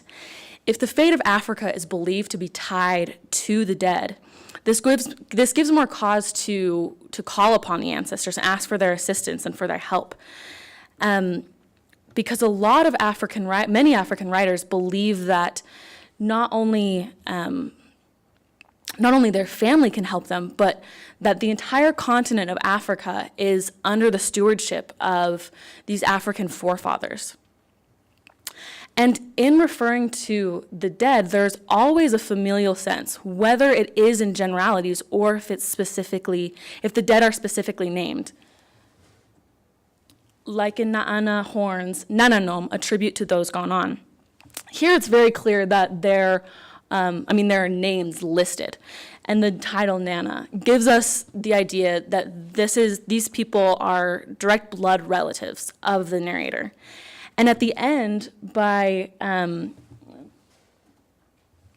telling us that they're path makers, we're able to understand that these relatives, that these ancestors are paving or influencing the life of the narrator. However, as in Let the Dead Awake that we've just looked at, sometimes the dead are spoken of in generalities. This is the case for the land of the people once living. Here he says, we see it in our minds, our hearts, our brains, our spirits. I sing the land of the people once living, the land of our great ancestors. In saying just great ancestors and heroes and time-honored, there is no identifiable relation. And yet, in order to know something in your mind or your heart, it's very clear that you need an acquaintance with these ideas. And the dead are recognized and revered by writers both from the continent of Africa and in the diaspora. And the fact that the dead are familiar to both these classes of people demonstrates the belief that the knowledge of one's ancestors, the knowledge of your forefathers is necessary because it gives that protection, that comfort, as well as a sense of identity for those who are on the continent of Africa and for those who are elsewhere. And beyond just this knowledge of the dead, African literature also expresses a respect and feels the need to serve the dead. And often, in African culture, this service can take the shape of sacrifice of wine or of substance, but there's also other ways to respect and serve the dead. For example, the recording of the names and the deeds of the dead in African literature. And one prime example of this is the story of Jesus according to Mokuba, the beloved tribesman. This is the story of Little John, who is going to a Christian school, and the reason he's able to go to this Christian school is because of the influence of his grandfather, who is now passed on. And so he's given an assignment to write the story of Jesus. And at the end, he says, so when I think of this story of Jesus, I also feel very proud, because I also have got a great ancestor who is my grandfather. Other men also respect their grandfathers, but they never speak about their greatness. That's why I go to chapel service every morning in school, and when they all start calling the name of Jesus, I call out the name of my grandfather, for this is the true story of Jesus. He wanted everyone to remember his own ancestor, but all these students in our school go on repeating the name of Jesus like parrots, and they've forgotten the name of their own ancestors. As he puts his grandfather at the center of his story and the center of his life, we're able to see the influence that his passed on grandfather has had on him. And in comparing his grandfather to such an iconic religious figure as Jesus, we're able to understand the respect that he truly does have for his grandfather as he compares the works of Jesus and the role that Jesus has in the history of humanity to the influence of his grandfather. Let's see.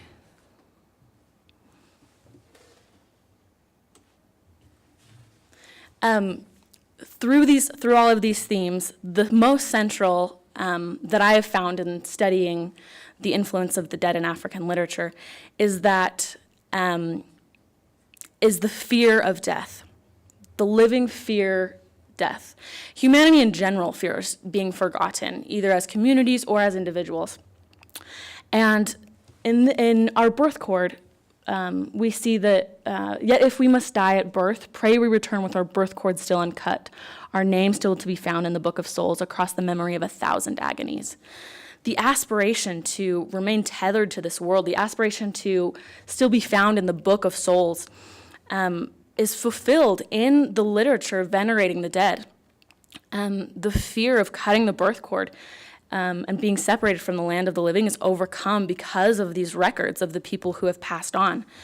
And this fear of death, this fear of being forgotten, is obviously not exclusive to the African people, but their literature gives very unique and specific solutions as their constant and conscious veneration of their dead presents presents peace of mind to the living, knowing that they will also not be forgotten as they pass on. So as we've seen through these works, I haven't even touched, this is this tip of the iceberg. There are so many works venerating the dead and showing the importance of the dead. However, these works also make it evident that it is the role of the living to be familiar with and to understand the dead. But as the living depend on and try to remain connected to the dead, it's ultimately the ancestors who depend on the living more than the living depend on the ancestors. Because without the veneration, the invocations, the writings, the dead would cease to exist and they would no longer be tethered to this world. And it is the dependence of the living that keeps the dead alive and remembered. It is this codependent relationship between the living and the dead is embodied in many, many African literary works that have existed from before time, as well as continue into contemporary society. Thank you.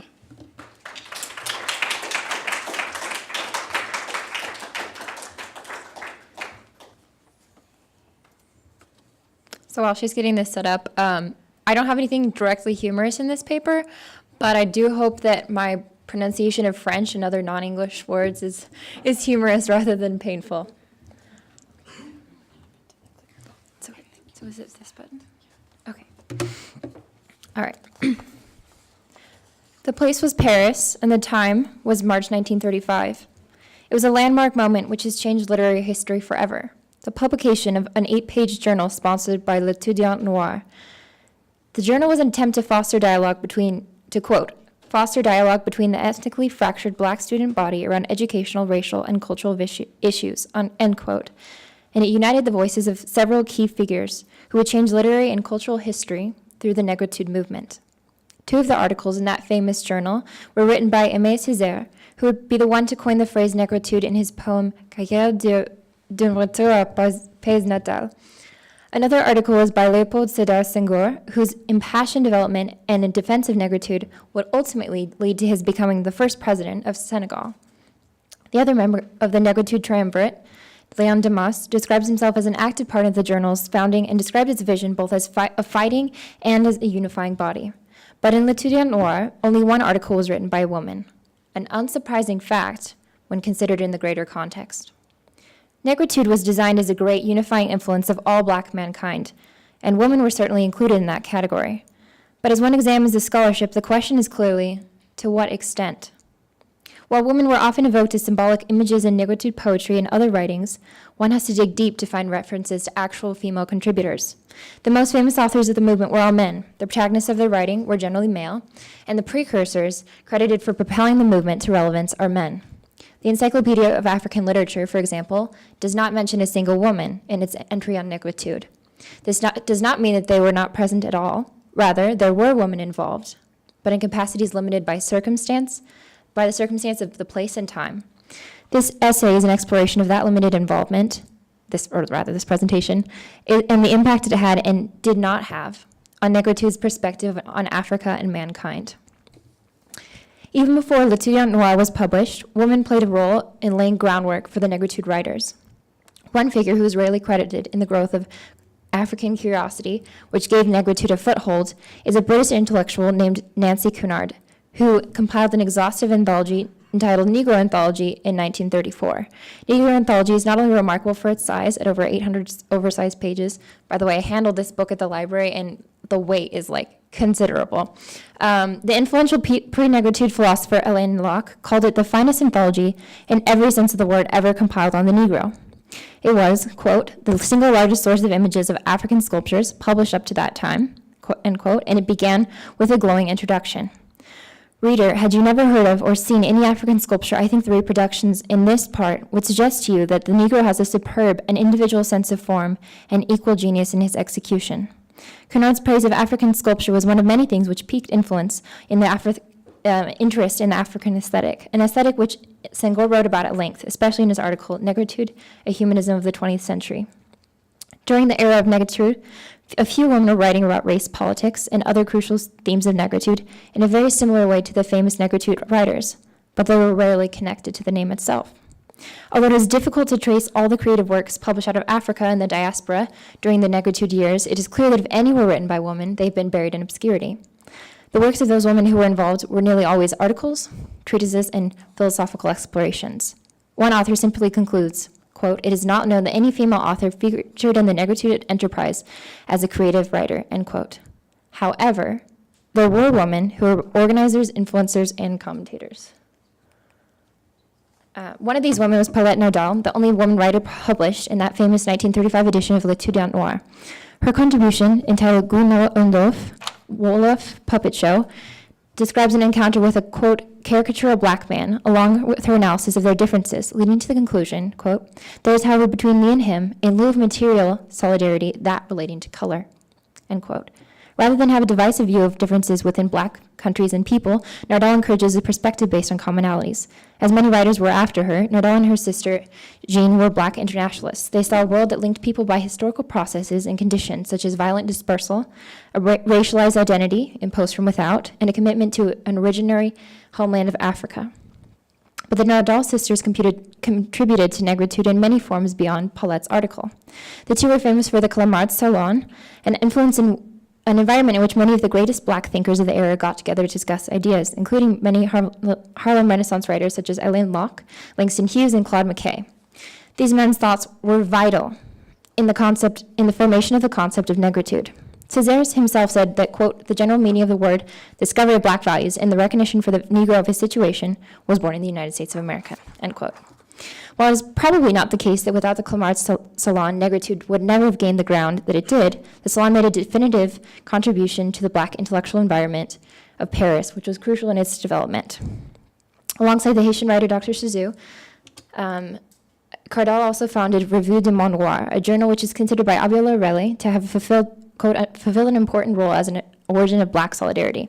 It was read by Damas, Césaire, and Senghor, and was influential in shaping their way of thinking. According to T. Deneen Sharpley Whiting, The Awakening of Race Consciousness Among Black Students, Cardal's last essay published in the journal, provides insight into just how critical women's voices were to the development of the primarily male-identified movement known as negritude. Another influential writer was Suzanne Césaire, Aimé Césaire's wife. Upon returning from Paris, the hotbed in which the seeds of negritude first began to grow, the Césaires co-founded a cultural journal named Tropiques in their native country, Martinique. Suzanne served as co-editor of Tropiques for years, as well as contributing several essays to the journal. She is often credited for her work on surrealism, but also made several distinctive contributions to the explication of negritude's creative works from a standpoint of the movement's philosophical ideas. One pertinent example of this was her essay, Leo Frobenius and the Problem of Civilizations, which described the imagery of Leo Frobenius, ethnologist theories on Africans. The essay appeared just after her husband's poem, The Thoroughbreds, which contained many of the same images as Frobenius' work, and was likely intended as a guide for the poem. In tandem, the poem and the essay are an extolment of the African race. The essay adds greater clarity to the negritude worldview in general, and her husband's in particular. While the Nardal sisters and Suzanne Césaire managed to contribute, the simple but saddening truth of the time period of negritude was that there was little audience for women writers, much less controversial ones. None of the women mentioned in connection with negritude were from Africa themselves. Among the examples of this essay, Cunard was from Britain, and both Suzanne Césaire and the Nardal sisters were from Martinique. One critic, Christopher Miller, states that, quote, "In the days of colonialism and anti-colonialism, it was felt that certain forms of liberation had to precede others. First, racial liberation, then eventually, perhaps, gender liberation." Rarely stated explicitly, but highly influential, this thesis is often at work within the history of African literature. This was especially true in Francophone Africa, where the first novel written by a French-speaking African woman, Rencontre Essentielle, by Thérèse Kouamoukouri, was not published until 1969. Just as few women were active participants in negritude writing, few portrayals of women in negritude literature made them active participants. Rather, they were often used as romanticized symbolic figures for Africa itself. Anne Francois describes the reasoning behind this. The female allegorization of Africa was influenced by the gender of the major writers of the negritude movement, who were mostly males. For these heterosexual males, allegorizing Africa as a woman and a mother specifically, sorry, lost it. Okay, it represented the best strategy to re-empower themselves by evoking what they had lost, a place of origin and a body of land. With this allegory, Africa appears as a female entity that was violated by European colonial penetration. In turn, the worship of the woman continent rests on the idea that it is possible to go back to the original self and recover it in spite of history, end quote. This romanticized image not only celebrated the continent, it celebrated the innate value of the authors who praised it. Under the suppression of colonialism, black men and women, whether African or not, had all experienced racial bias and were now celebrating their color as an essential, valuable part of themselves. One example of this feminine imagery was in the Negritude classic, Césaire Cahiers d'un retour à pays natal. He writes, I'm not going to try the French, especially after Chea's amazing readings. He says, I break the vital membrane that separates me from myself. I break the huge waters that cover me with blood. This is the wrong side of the paper. Okay. According to the famous critic Aviello Relli, the membrane, quote, serves as a protection for the fetus in the mother's womb, the imagery of a willed rebirth of the poet to his essential self, end quote. Césaire's desire for rebirth shows that he wants to return to his mother and emerge anew. It suggests that Africa, his mother, is a stable and loving force which can bring him redemption and put him in touch with his true self. At this point in his life, Césaire has never been to Africa, much less lived there, but he gains power from the conception that he comes from noble genealogy, both literally and geographically. His hope is to metaphorically return to Africa after a long separation through his ancestors' slavery, with its, quote, huge waters which cover me in blood, in order to become the man he wants to be, strong in his blackness through his rebirth. Senghor also writes using female imagery, describing Mother Africa in his poem Femme Noire. In his case, however, the Mother Africa described is more sensual. She is a naked, life-giving woman whom Senghor admires, evoked as, quote, invoked as the incarnation of the enduring qualities of the black race in its organic bond with the life of the universe. In her analysis of Femme Noire, Sylvia Ba notes that the first stanza concentrates on the visual beauty of the black woman. I think I do not have that up, sorry. But it's a beautiful poem, and I encourage you all to read it. The second stanza on her form and characteristics, which form is infused with a very intense expression of life. In the third stanza, he begins to meditate on her beauty, and in the final stanza, she is transposed to the eternal plane through the combined themes of beauty, form, and life. Throughout the poem, the author is invigorated by the embodiment of Africa. It is she who inspires him to be a poet, and it is she who gives him his innate worth. Florence Stratton states that the poem, quote, celebrates his intellect at the same time as it pays tribute to her body, which is frequently associated with the African landscape that is his to explore and discover. I apologize. Okay. Praise for women, however, cannot be equated with empowerment of them, just as praise for African writers could not always be equated with empowerment during the colonial years. In fact, one of the most important cultural weapons which European colonial powers used was selective praise. In describing the diaspora, for example, A. James Arnold said that before the influence of Negritude in Martinique, quote, writing in French by black and mulatto Martinicans represented an attempt to demonstrate by virtuoso performance in the tongue of the colonial power that one was culturally white. In the same way that black and African writers had been praised and disempowered at the same time, the language of Negritude poetry is in a sense limiting rather than empowering. Florence Stratton describes the Mother Africa trope saying, quote, the trope operates against the interests of women, excluding them implicitly, if not explicitly, from authorship and citizenship. Steadiness, end quote. Steadiness, beauty, and musicality are equated with the ideal African woman, all positive traits, but not language which would be used in describing a potential active participants in the political and cultural struggles of the Negritude movement. The female symbolism of Negritude poetry invokes reverential language, but it is reverence which undercuts the voices of actual women. Females are portrayed as keys to understanding something else, in the cases of the above poems, Africa, but ultimately not as active agents in their own struggles. For example, Femme Noire emphasizes the way that Africa inspires Senghor. According to him, she has a mouth which turns my mouth lyrical. He even talks about her voice as a song unto itself, saying, your deep contralto voice is the song of the beloved. But the words we're reading are not spoken from female Africa's point of view. They're about Senghor, the male author, who views Africa as both a wife and mother. She is On the other page, the Promised Land. He has a relationship to her, and he writes of that relationship, but we understand only his perspective. Of course, as Andrea Rushing stated, quote, on the one hand, with poetry, with its terse and vivid imagery, is the wrong place to go for full-scale realistic and naturalistic representations. On the other hand, almost all modern African poetry is written by men, end quote. It would be unjust to expect that a symbolic and often surrealist medium as poetry would be the perfect genre to portray women from a realistic, pragmatic perspective. But the limitations of that portrayal are greatly increased because they come from a purely masculine perspective. From that masculine perspective, Africa is depicted as a mother, but often with such plasticity that she does not have the qualities of a real person. When speaking of return to Mother Africa, the writers depict her as a wronged woman, but they picture a future in which she can return to who she was before she was violated.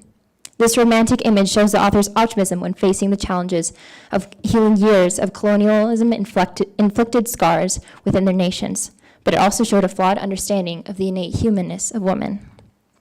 Although it is impossible to know exactly what would have happened if more women had been involved in Negritude writing, it is clear that women writers have contributed a more nuanced position on the Mother Africa trope. And Francois writes extensively about a literary symbol that has appeared in the works of female Antillean writers in the period between the popularity of Negritude and the birth of Créolité. Rather than viewing Africa as a mother, they write about Father Africa, a rather disappointing, generally absent parent. In the process, they, quote, challenged Africa as a privileged source of wholeness that could erase the pain of the Middle Passage and the stigma of race by providing a heroic, noble genealogy, end quote. Rather than focusing on the racial essentialism of Negritude, the Antillean female writers focus more on Africa from its historical relationship with their countries. This led not only into Créolité, a movement which gains more self-perception from national identity than early African heritage, it also turned the image into a question of gender relations. By depicting Africa as a man being addressed by women, it called into question the assumptions which male writers had made about femininity. I'm sorry, I'll try to wrap this up quickly. Another example is Ify Adiome's poem, Knock Woman in Terracotta, which portrays Mother Africa as a complicated woman who has a nuanced relationship with her sons and daughters. She still embodies Africa as a romanticized woman, but one whose suffering has been passed on to her daughters, the African woman. Also, unlike Negritude, she portrays Africa not as an object of adoration, but as a sculpture which is ignored. The people, quote, refuse to look into her eyes. In conclusion, the female symbolism of Negritude poetry reflects an incomplete understanding of the nature of woman and the situation of Africa, an incomplete understanding which directly reflects the limited involvement of women in the movement. Although the few women of the movement serve well in their roles as influencers, organizers, and commentators, they have received little recognition for it and were not contributors to the creative works of Negritude. It is clear that since the early years of Negritude, the conception of Mother Africa has taken on more nuance, especially as women writers have been able to contribute their voices to the conversation. At this point, the Mother Africa trope has developed complexity beyond the romanticized view of the unchanging, nourishing mother to be revered as a place of origin, or the unspeaking, beautiful woman to be explored by an author. The contributions of female writers have helped to flesh out some of the innate flaws of Negritude thinking, especially with its simplistic romanticization of women. What is clear throughout my studies is that such disempowerment of women exists in some form or another. Even when the poems seek to extol women in Africa, they're depicting them as objects, which will aid the authors in their quest for identity. Thank you.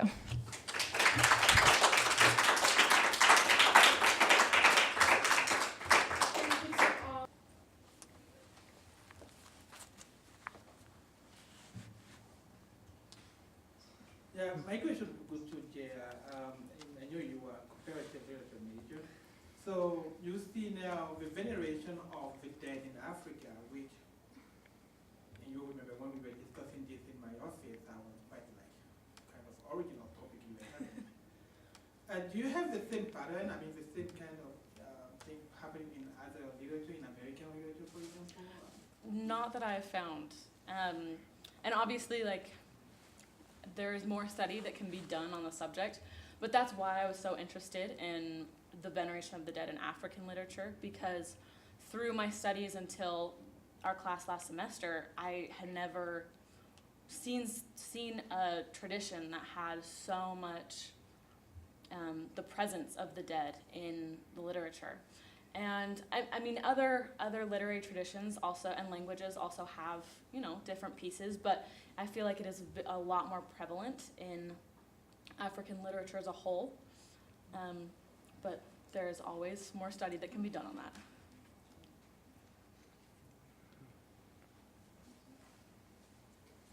I have a question for Taran. Mm-hmm.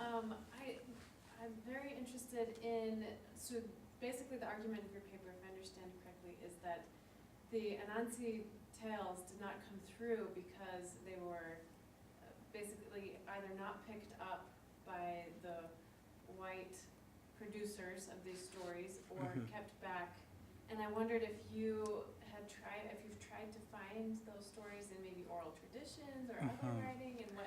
And so, like, actually, like, that was kind of what was for my paper, was like, kind of more like, okay, because like I was trying to find like research on this. I was trying to find more stories, like either they were just like written down or just like oral, because I grew up with some of them from children's books. And I remember on my mission, I actually served in the Jamaica Kingston mission for 2.5 years, and there was a lot of oral tradition going on there.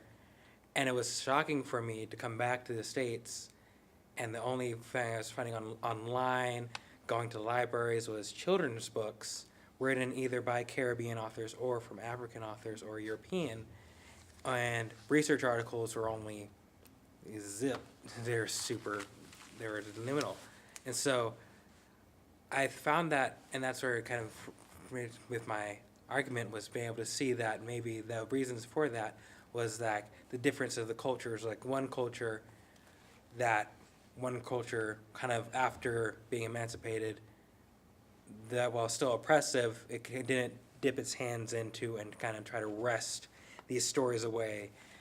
They more kind of like took them in and were like, oh, these are nice stories we can tell our families of our back in the day when we had a black nanny kind of thing. Whereas in America, it became much more politicized. It became much more of a statement and much more of a movement of trying to take something and then to continue to support this ideology and these cultural systems in place even after slavery existed. And so that's why these stories kind of more in the African American community, you can ask somebody and they'll be like, yeah, I know Anansi stories, but it's only within the family. It's only within the community, except until lately.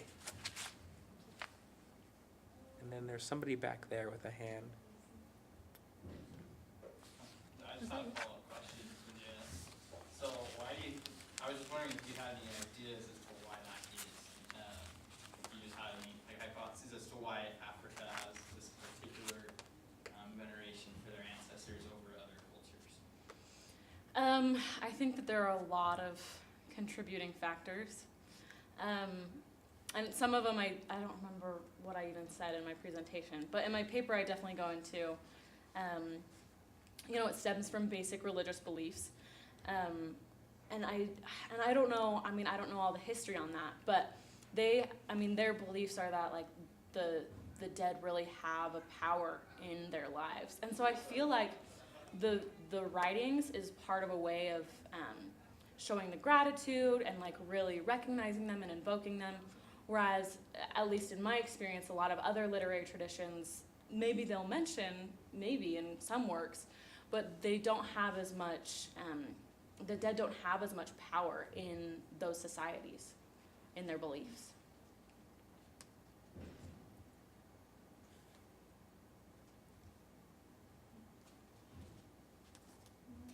Okay, I have one more question for Elizabeth. I wondered who was your favorite female Negritude author? I really was interested in Suzanne Césaire because she is actually fairly recognized, as I mentioned, more for like working in surrealism, but she actually had like such an interesting role in working with her husband, and it's hard to speculate, but I don't feel like Negritude would have looked the same if they weren't married to each other, and I really liked learning about her. That's because maybe of the shadow of her husband that did not know as well. Definitely, could be. Wonderful. All right, let's give all the presenters a round of applause. You guys are so good.